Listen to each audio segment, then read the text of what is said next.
अस्सलाम वालेकुम students, how are you. आइए अब हम हिस्सा नज़म स्टार्ट करते हैं। हिस्सा नज़म में सबसे पहले हमारी नज़म है 125 पेज पे मैदान करबला में गर्मी की शिदत। ठीक है, ये नज़म है मीर अनीस की।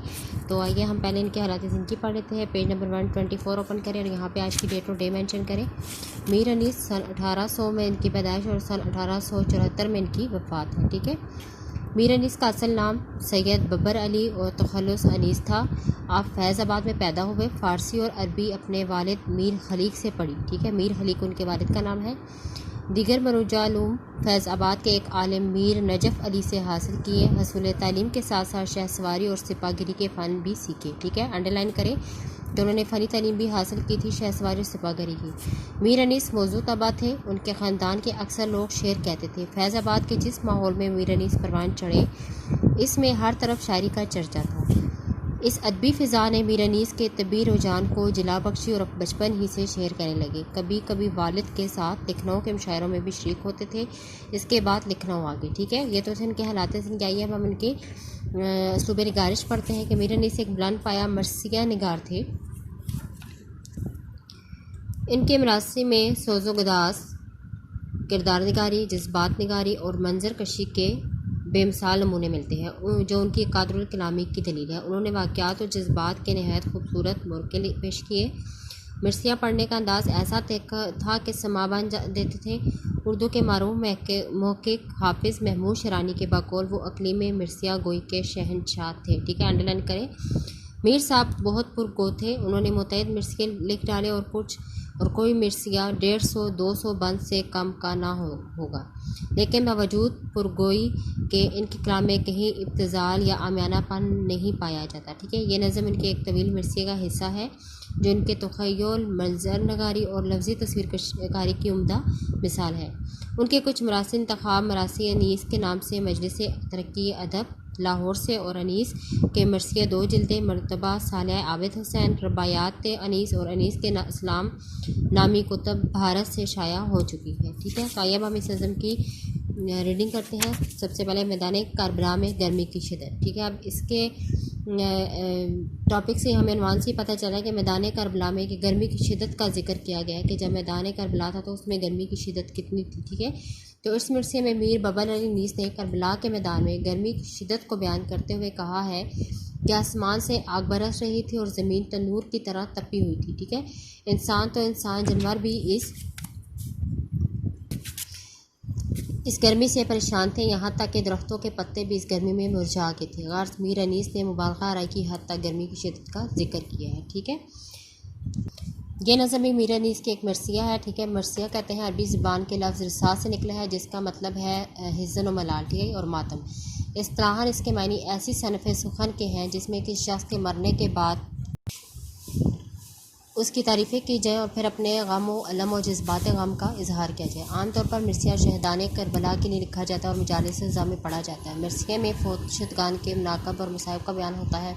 इसी तरह अल्लामा इक़बाल ने अपनी वालिदा मोहतरमा की वफ़ात पर मिर्सिया लिखा था और गालिब की वफ़ात पर मौलाना अल्ताफ़ हुसैन हाली ने मिर्सिया लिखा था। ठीक है, तो मीर अनीस जो थे वो भी एक बुलंद पाया मिर्सिया नगार थे। मीर अनीस की अज़मत यह है कि वो जज्बात निगारी, किरदार निगारी और मंज़र निगारी और वाक़या निगारी में कमाल रखते हैं। उन्हें ख़ारजी जज़ियात और दाखिली वारदात दोनों की तस्वीर कशी में बेनज़ीर कुदरत हासिल है। मनाज़र की कुदरत और रज़म व बज़्म का मुरक़ा पेश करते हुए उनकी तमाम जज़ियात अपनी अपनी जगह मुकम्मल होती हैं।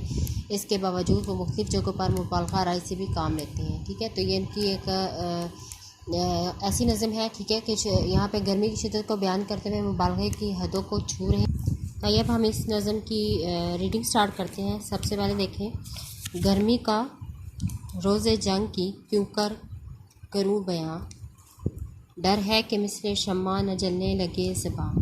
वो लूह के अलहिज़र वो हरारत के अलअमा, रन की ज़मीं तो सुर्ख थी और ज़र्द आसमां। आबे हुनक को खल्क़ तरसती थी हाक पर, गोया हवा से आग बरसती थी हाक पर। वो लूह वो आफ्ताब की हिद्दत वो ताबो तब, काला था रंग धूप से दिन का मिसाल शब। खुद नहरे उल्कमा के भी सूखे हुए थे लब, खैमे जो थे हबाबों के तपते थे सब के सब। उड़ती थी हाक खुश था चश्मा हयात का, खोला हुआ था धूप से पानी फुरात का। झीलों से चार पाए न उठते थे ताबा शाम, मस्कन में मछलियों के समुंदर का था मकाम। आहू जो काहिले थे तो चीते स्याफाम, पत्थर पिघल के रह गए थे मिसले मोम खाम। सुरही उड़ी थी फूलों से सब्जी गया से, पानी कुएं में उतरा था साय की चार से। कोसों किसी शजर में न गुल थे न बरगो बार, एक एक नखल जल रहा था सूरत चिनार। हंसता था कोई गुल न लहकता था सब्जाजार, कांटा हुई थी सूख के हर शाखे बारदार। गर्मी ये थी कि जीत से दिल सब के सर्द थे, पत्ते भी मिसले चेहरा मदकूब जर्द थे। शेर उठते थे न धूप के मारे कुचार से, आहू न मुँह निकालते थे सब्ज़े जार से। आईना महर का था मुक़द्दर गुबार से, गुर्दों को तप चढ़ी थी ज़मी के बुखार से।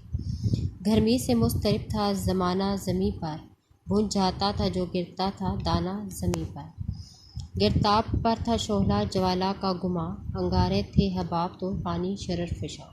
मुँह से निकल पड़ी थी हर एक मौज की ज़बां, तय पर थे सब नहिंग मगर थी लबों पे जां। पानी था आग गर्मी रोज़े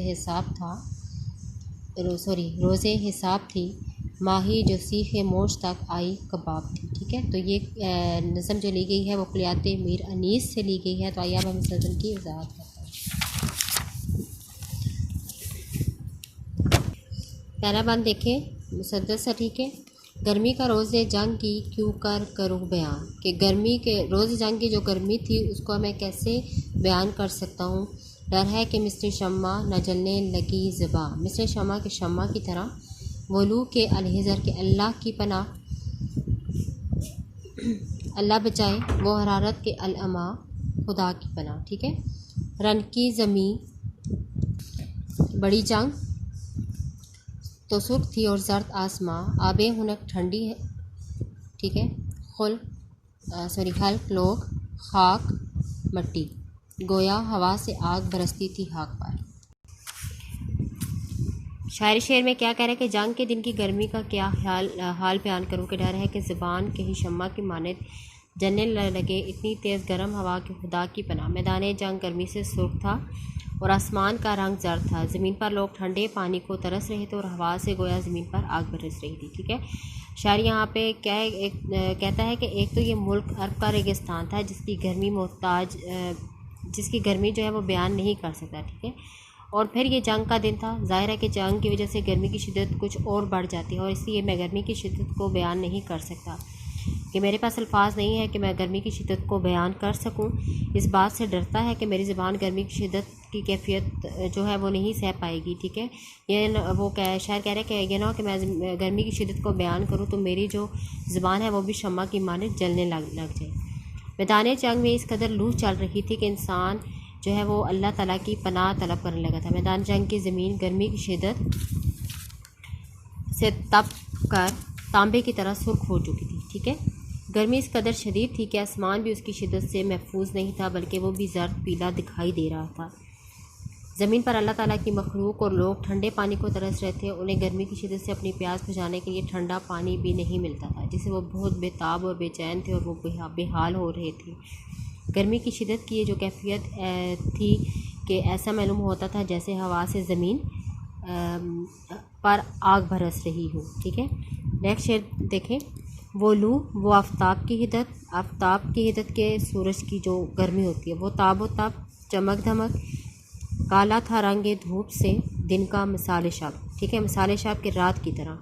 खुद नहरे उल्कमा के भी सूखे हुए थे लाब लाब, कहते हैं होंठों को, खैमे जो थे हबाबों के। ठीक है, हबाब कहते हैं बुलबुले को, तपते थे सब के सब, उड़ती थी हाँ खुश था चश्मा हयात का, खोला हुआ था धूप से पानी फुरात का। फुरात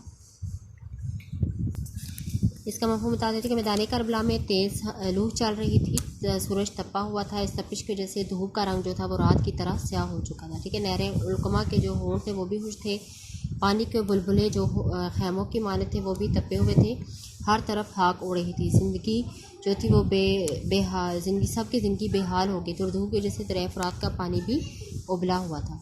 अमीर अनीस जो है वो मैदान करबला के मैदान में गर्मी की शिद्दत को बयान करते हुए कहते हैं कि जंग के दिन करबला के मैदान में बहुत तेज़ गर्म हवा चल रही, सूरज अपनी पूरी आबोताब के साथ चमक रहा था। सूरज की धूप में बहुत ज़्यादा तपिश थी। ठीक है, जिस तरह देर तक आग में रखी हुई चीज़ जलकर स्याह हो जाती है, इसी तरह तेज़ धूप के जैसे जो है वो दिन पर भी रात का समा था। ठीक है, कि दिन जो है वो रात की मानद हो चुका था। धूप का रंग शिद्दत तपिश से काला पड़ गया था और ऐसा मालूम होता था जैसे खुद नहरे उल्कमा को भी प्यास लगी हुई, और उसके जो पानी के बने वाले जो बुलबुले थे वो सब के सब तपे हुए थे। ठीक है, इसकी तरह हाक हर तरफ जो थी वो हाक उड़ रही थी और ऐसे में ज़िंदगी बेजान सी होकर रह गई थी। गर्मी की शिद्दत ने ज़िंदगी से मायूस कर दिया था हर एक इंसान को और जानदार को। हर एक चीज़ को इस गर्मी की शिद्दत से दरिया फुरात का जो पानी था वो भी उबला हुआ सा लग रहा था।